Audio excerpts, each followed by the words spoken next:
નમસ્કાર મિત્રો, સ્વાગત છે તમારું ગુજરાત લાઈવ યુટ્યુબ ચેનલમાં। મિત્રો, આજના સમાચાર વિશે વાત કરતા પહેલા જો તમે અમારી ચેનલમાં નવા છો તો નીચે લાલ કલરનું સબસ્ક્રાઇબ બટન આપેલું છે, તેને દબાવીને બાજુમાં રહેલા ઘંટડી બટનને પણ દબાવી દેજો, જેથી મારા આવનારા તમામ વિડીયોની માહિતી તમને મળતી રહે। પશુપાલકોને વિના મૂલ્યે ઘાસ કાર્ડ અપાશે।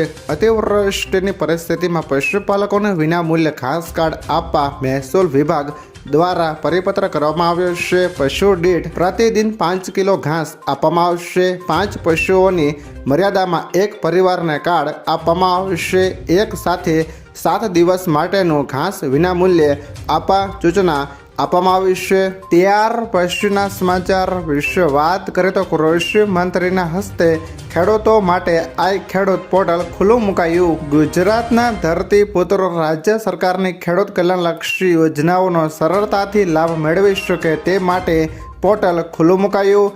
ખેડૂતો સરળતાથી અરજી કરીને યોજનાઓનો લાભ મેળવી શકે તે માટે આઈ ખેડૂત પોર્ટલ કાર્યરત કરવામાં આવ્યું છે। વર્ષ 2024-25માં ખેડૂતો આવી વિવિધ કલ્યાણકારી યોજનાઓનો લાભ મેળવવા અરજી કરી શકે તે માટે ખેતી નિયામકની કચેરી ગાંધીનગર દ્વારા જિલ્લાવાર 7 દિવસ માટે આઈ ખેડૂત પોર્ટલ ખુલ્લું મૂકવામાં આવશે, તેમ ખેતી નિયામકની અખબારી યાદીમાં જણાવાયું છે। ત્યાર પછીના સમાચાર વિશે વાત કરીએ તો અંબાલાલ પટેલની વધુ એક મોટી આગાહી। અંબાલાલ પટેલની નવી આગાહી પ્રમાણે આજથી 22 સપ્ટેમ્બર સુધી છૂટાછવાયા વરસાદી ઝાપટા પડી શકે છે, જેમાં સાબરકાંઠા, અરવલ્લી સહિત ગુજરાતના અન્ય ભાગોમાં વરસાદી ઝાપટાની સંભાવના છે।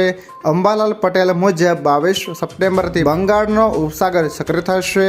27 થી 29 સપ્ટેમ્બરથી ગુજરાતના ભાગોમાં સિસ્ટમ બનશે તો હળવેથી ભારે વરસાદ થશે, જેમાં વડોદરા, આણંદ, નડિયાદ, અમદાવાદ, ગાંધીનગર, સુરતના આસપાસના વિસ્તારોમાં વરસાદ આવશે। ત્યાર પછીના સમાચાર વિશે વાત કરીએ તો મધ્યાહન ભોજનને લઈને સરકારનો મોટો નિર્ણય। રાજ્યની સરકારી શાળાઓમાં વિદ્યાર્થીઓને અપાતો નાસ્તો બંધ કરી હવે બપોરનું જ ભોજન આપવામાં આવશે।